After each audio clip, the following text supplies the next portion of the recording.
Penanganan disabilitas sosial atau tunalaras dan gangguan emosional serta perilaku adalah proses berkelanjutan yang berfokus pada deteksi dini, intervensi berkelanjutan, dan strategi pencegahan untuk memastikan kualitas hidup yang optimal hingga dewasa. Deteksi dini adalah langkah krusial dalam penanganan GP. Semakin cepat identifikasi dilakukan, intervensi dalam bentuk pola asuh yang diberikan akan jauh lebih tepat dan sesuai kebutuhan anak. Misalnya, anak dengan disabilitas intelektual dapat diidentifikasi sejak usia 0 tahun melalui perkembangan fisik, psikologis, dan sosial mereka. Intervensi yang dilakukan pada usia dini dapat membantu anak-anak dengan disabilitas intelektual mengembangkan keterampilan penting seperti berbicara, berinteraksi sosial, dan menyelesaikan tugas sehari-hari. Manfaat intervensi dini sangat signifikan. Pertama, mencegah keterlambatan lebih lanjut.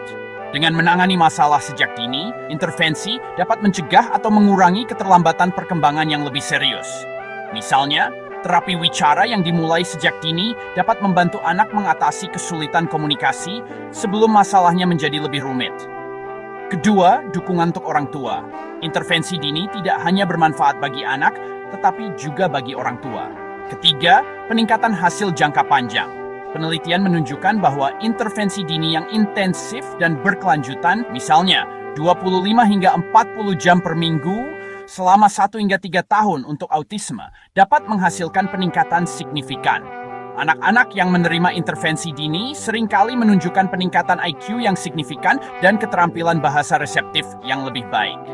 Keempat, memanfaatkan neuroplastisitas. Otak anak-anak dan bayi memiliki plastisitas saraf yang lebih tinggi, yaitu kemampuan untuk belajar keterampilan baru dengan cepat. Kelima, mengurangi risiko komplikasi di masa depan.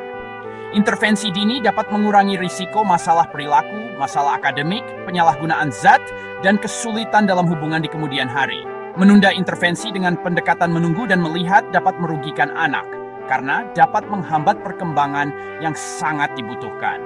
Oleh karena itu, deteksi dini dan intervensi awal yang komprehensif adalah investasi besar dalam masa depan anak-anak ini. Mijn boys, reveling and forge was 7 years to show plate Daji Burks. Pencegahan regresi keterampilan adalah aspek penting dalam manajemen jangka panjang GP dan disabilitas belajar, terutama karena kondisi ini seringkali bersifat kronis dan dapat berlanjut hingga dewasa. Strategi ini berfokus pada pemeliharaan dan penguatan keterampilan yang telah dipelajari. Beberapa strategi kunci meliputi menciptakan rutinitas dan struktur yang konsisten. Menetapkan rutinitas harian yang jelas, terutama untuk persiapan pagi sebelum sekolah atau bekerja, membantu menciptakan struktur bagi individu dengan ADHD dan autisme. Ini mengurangi kecemasan dan mempromosikan rasa aman. Memecah tugas menjadi langkah-langkah kecil.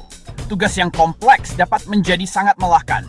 Memecahnya menjadi langkah-langkah yang lebih kecil dan mudah dikelola, membuat tugas terasa tidak terlalu berat. Menggunakan alat bantu visual. Jadwal visual, daftar periksa, dan bagan dapat membantu individu dengan ADHD dan autisme tetap terorganisir dan fokus pada tugas yang ada. Penguatan keterampilan yang konsisten.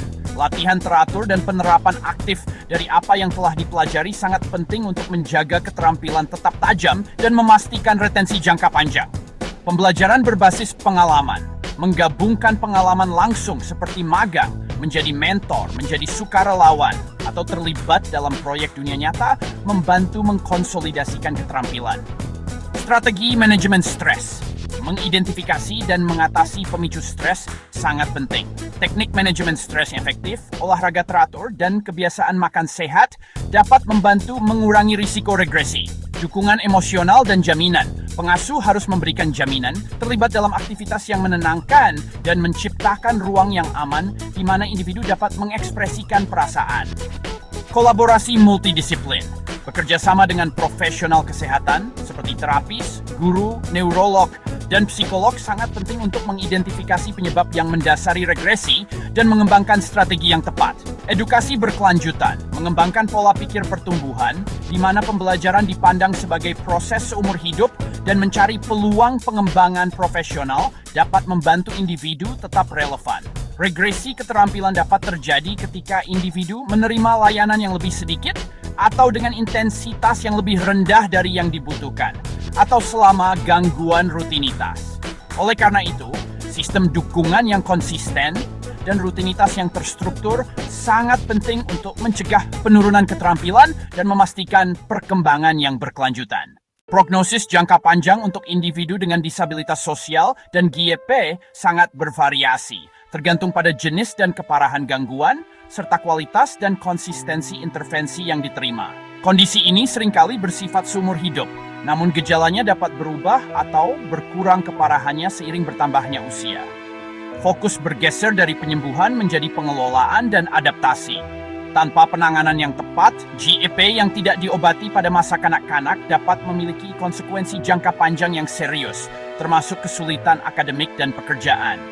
Masalah kesehatan mental dengan risiko yang jauh lebih tinggi untuk mengalami kecemasan, depresi, frustrasi, rendah diri, dan masalah perilaku yang lebih parah. Kesulitan hubungan sosial, masalah dalam membangun dan mempertahankan hubungan interpersonal, isolasi sosial, dan konflik dengan teman, keluarga, atau rekan kerja. Risiko perilaku berisiko tinggi dengan peningkatan risiko penyalahgunaan zat, masalah hukum, dan perilaku kriminal. Kualitas hidup yang menurun.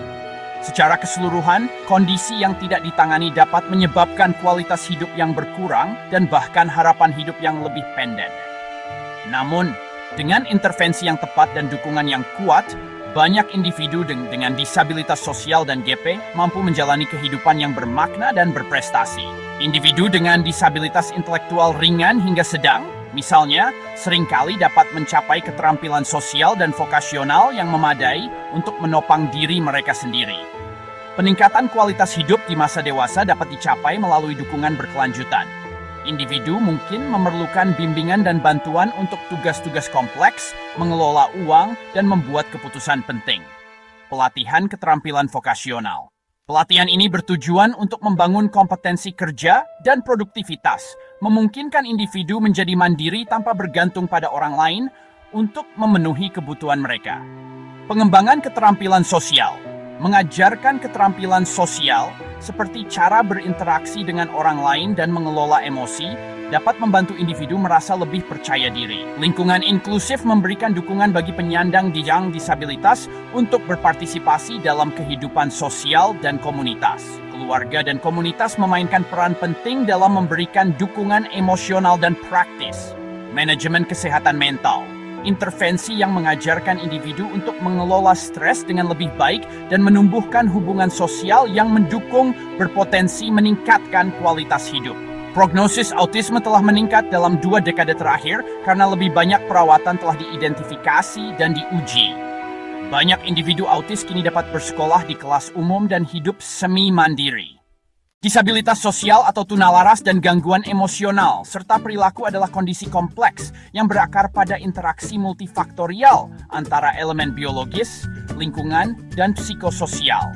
Manifestasi gejala bervariasi dan berkembang sepanjang rentang kehidupan, dari tanda-tanda non-spesifik pada bayi dan balita hingga kesulitan akademik, sosial, dan pekerjaan yang signifikan.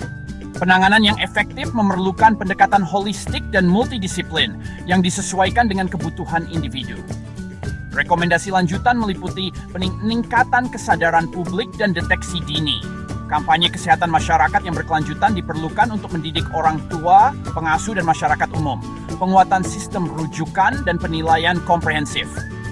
Membangun jalur rujukan yang efisien antara layanan kesehatan primer, sekolah, dan spesialis untuk memastikan penilaian diagnostik yang komprehensif. Pengembangan dan aksesibilitas layanan intervensi berbasis bukti. Memastikan ketersediaan dan aksesibilitas terapi berbasis bukti yang disesuaikan dengan kebutuhan individu. Pemberdayaan keluarga dan pelatihan orang tua. Mengembangkan program pelatihan orang tua yang komprehensif untuk membekali mereka dengan keterampilan praktis dalam mengelola perilaku menantang. Peningkatan inklusi di lingkungan pendidikan dan sosial, mendorong implementasi pendidikan inklusif yang lebih efektif, termasuk pelatihan guru dalam strategi manajemen kelas yang adaptif, penelitian dan pemantauan jangka panjang, meneruskan penelitian untuk memahami lebih dalam interaksi kompleks antara faktor genetik, neurobiologis, dan lingkungan. Secara keseluruhan, meskipun disabilitas sosial dan YP seringkali merupakan kondisi seumur hidup, deteksi dan intervensi dini yang komprehensif Dukungan berkelanjutan dari keluarga, sekolah, dan komunitas dapat secara signifikan meningkatkan kualitas hidup, serta fokus pada pengembangan keterampilan fungsional dan vokasional dapat secara signifikan meningkatkan kualitas hidup, kemandirian, dan kesejahteraan individu hingga masa dewasa. Dengan dukungan yang tepat, setiap individu memiliki potensi untuk mencapai kehidupan yang bermakna dan berprestasi.